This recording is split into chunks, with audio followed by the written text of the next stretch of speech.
All welcome back to another new video of learn with Bhavna. हम IGNOU assignment questions कर रहे हैं जुलाई 24 एंड जनवरी 25 इनटेक सेशन स्टूडेंट्स के लिए, जिसमें कि हम subject MSOE 003 sociology of religion के जो क्वेश्चन एंड आंसर्स है, असाइनमेंट क्वेश्चन एंड आंसर्स, वो करने लगे हुए हैं। And a very good news, of course this is our second last question. तो ये सब्जेक्ट भी आपका बहुत जल्दी फिनिश हो जाएगा। एंड ऑफ कोर्स हम साथ साथ MSOE 004 भी कर रहे हैं। And very soon, may be tomorrow, आपको जो आपके रिमेनिंग 2 सब्जेक्ट्स हैं उनकी भी वीडियोस मिल जाएगी।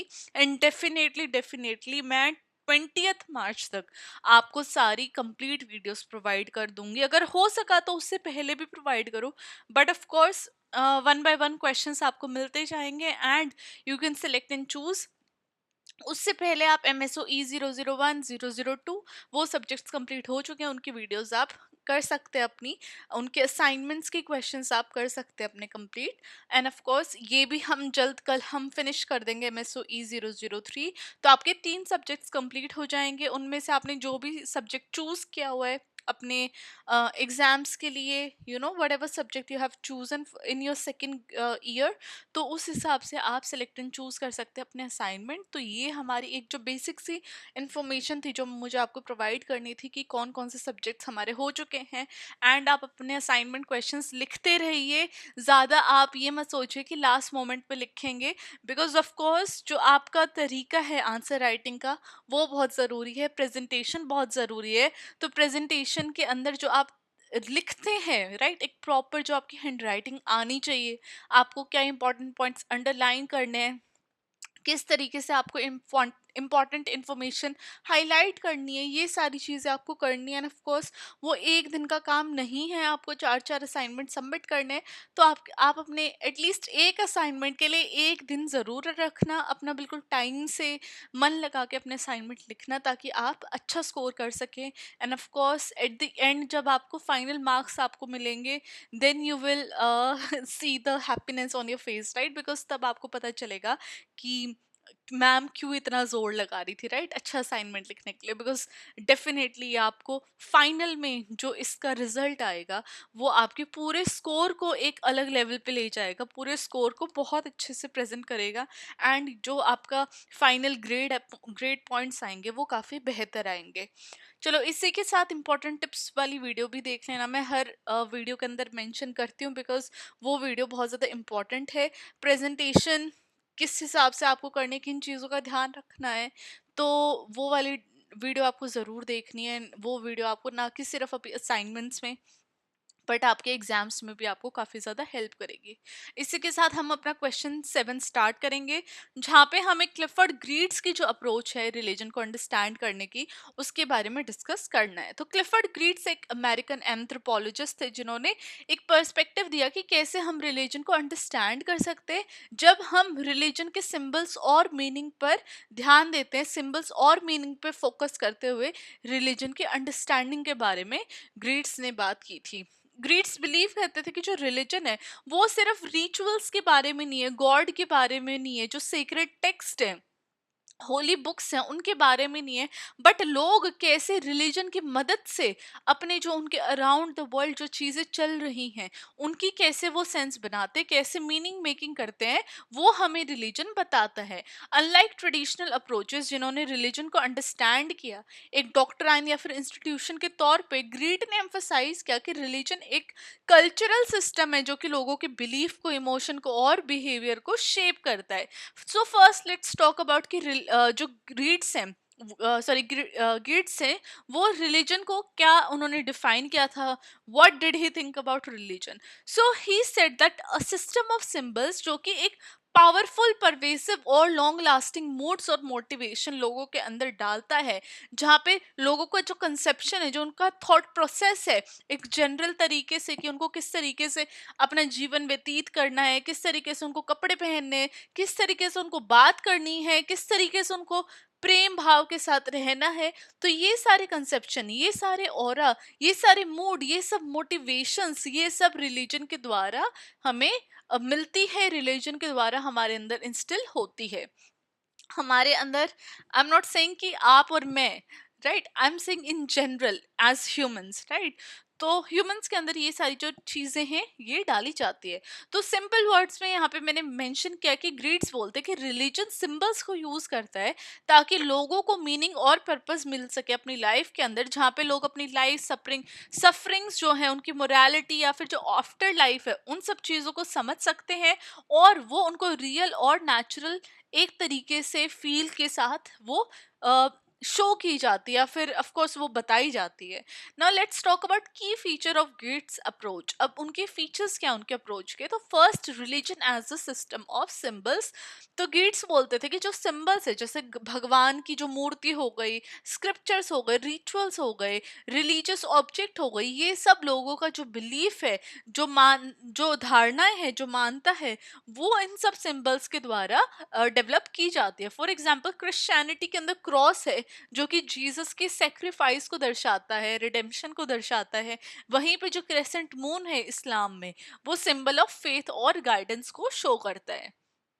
तो ये सारे रिलीजियस सिंबल्स होते हैं। सेकंड इज रिलीजन कैसे ह्यूमन इमोशंस एंड मोटिवेशन को शेप करता है। तो ग्रीड्स बोलते हैं कि जो रिलीजियस बिलीफ है वो लोगों को कैसे वो अपनी लाइफ के बारे में फील करते हैं, मोरालिटी के बारे में, डेस्टिनी के बारे में, ये सब रिलीजियस बिलीफ के द्वारा इन्फ्लुएंस की जाती है। फॉर एग्जाम्पल जो कर्म का मीनिंग है हिंदुइज्म में और बुद्धिज्म में, वो लोगों को मोटिवेट करता है कि वो अच्छे से एक्ट करे, वो अच्छी बातें करे, अच्छा सोचे, बिकॉज वो बिलीव करते हैं कि जो उनके एक्शंस है वो उनको फ्यूचर में भी इम्पैक्ट करेंगे। अगर वो पॉजिटिव एक्शंस रहेंगे तो पॉजिटिवली फ्यूचर में इम्पैक्ट उसका रहेगा, अगर नेगेटिव एक्शंस है तो नेगेटिवली उसका इम्पैक्ट रहेगा इन द फ्यूचर। ना third is religion creates a sense of reality. तो लोग रिलीजियस बिलीफ को एब्सोल्यूट ट्रूथ देखने लग जाते हैं बिकॉज वो उनकी सोसाइटी के अंदर, उनके दिमाग के अंदर डीपली इनग्रेंड किए जाते हैं।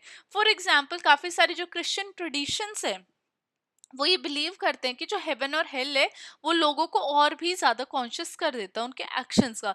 वो बिलीव करते हैं कि जो वो अभी अर्थ पे जितना भी कुछ वो कर रहे हैं, गुड और बैड, वो सब आफ्टर द डेथ जज किया जाएगा। सो दैट्स वाई हर एक रिलीजन में ही होता है।